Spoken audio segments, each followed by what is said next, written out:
Lalabas ng katotohanan na Paunin lang ang tunay. Si Janine lang kasi ang mahal ni Paolo Abilino. Malapit nang kumain ng alikabok ang mga Kimpaw fans dahil umasa lang na may relasyon.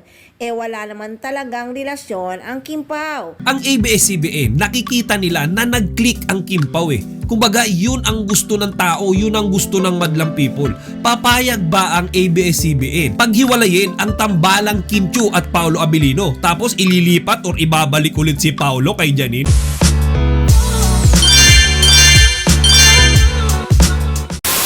Magandang araw mga kachika! Rigel po ulit ang inyong chika patron. Bago tayo magsimula mga kachika, inaanyayahan ko muna kayong mag-subscribe dito sa ating munting channel para palagi kayong updated sa mga latest at nagtitrending na mga showbiz balita. Marahil dahil papalapit nang dumating ang bagong serye ni Janine Gutierrez na Lavender Fields, kaya hindi maiwasan na ibalik at pag-usapan na naman yung istorya nila ni Paolo Abilino. Ngayon mga kachika, meron akong nakitang isang vlog kung saan tahasang binanatan at binash ang relasyon ni Kimi at ni Paolo.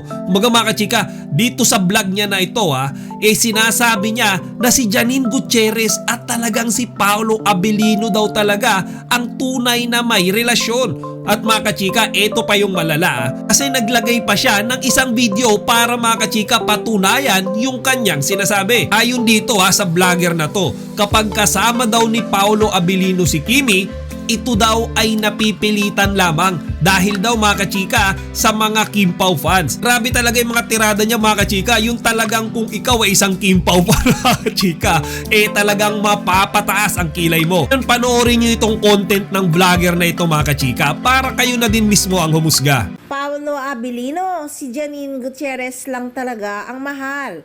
Alam nyo, marami na rin talagang nakakahalata na wala naman talagang relasyon ang Kimpaw. Lagi kasing cold si Paolo Abilino sa mga interview nila ni Kim Chiu. Halatang napipilitan lang dahil nga sa mga fans ng Kimpaw. Meron ngang video si Paolo Abilino na talagang parang walang kagana-gana. Panoorin nyo guys.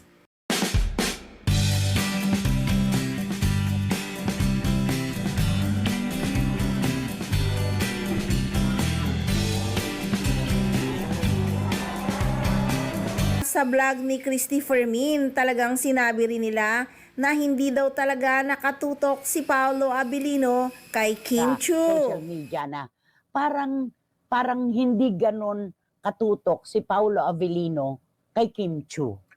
Marami din nakakapansin na parang hindi naman parang wala namang relasyon. Parang hindi seryoso. Oo, yeah. Lalabas ng katotohanan na Paunin lang ang tunay. Si Janine lang kasi ang mahal ni Paolo Abilino at Paunin lang ang totoo. Malapit nang kumain ng alikabok ang mga Kimpaw fans dahil umasa lang na may relasyon. Wala naman talagang relasyon ang Kimpaw. Sabi nga ni Kim Chiu, diba, screen partner lang, hindi love team. Di ba mga kachika? Talagang diretso yung banat niya sa Kimpaw Napanood ko rin mga kachika yung ibang mga content sa channel niya. At napansin ko na lahat yon ay purong pambababash sa relasyon ni Kim at ni Paolo. Para sa kanya mga kachika, si Janine Gutierrez daw talaga at si Paolo Abilino yung totoong magkakatuluyan. Sabi nga ng isang fans, halata naman na si Paolo ayaw niyang tawagin ang Kimpaw na love team. Screen partner lang daw. Naaawa lang ako kay Kim kasi siya madalas nakilig. Mabait pa naman si Kim Chiu, makakatagpo din siya ng higit pa kay Paolo. Si Paolo naman wag sanang magpa-obvious na walang gana. Kakalungkot kasi, pwede naman friends lang na warm naman sana. Ang dating niya laging cold lately sa interview. Ngayon nung tinitignan ko naman yung mga videos niya, lahat ng mga picture doon mga kachika, mga lumang pictures and videos na noong magkasama pa si Janine at si Paolo. Mga kachika, wala naman siyang mga recent na mga evidence na magpapatunay na nagkikita or nagkakasama pa ang Paunin. Kumpara mga kachika sa Kimpaw na lahat tayo nakikita na halos araw-araw may updates tayo na sila ay sweet at magkasama. Ngayon mga chika, libo-libong mga tao yung personal nakikita na sila nga ay laging magkasama sa stage. Ngayon, paano niya kaya nasabi na si Paolo at si Janine ay ang magkakatuluyan sa huli?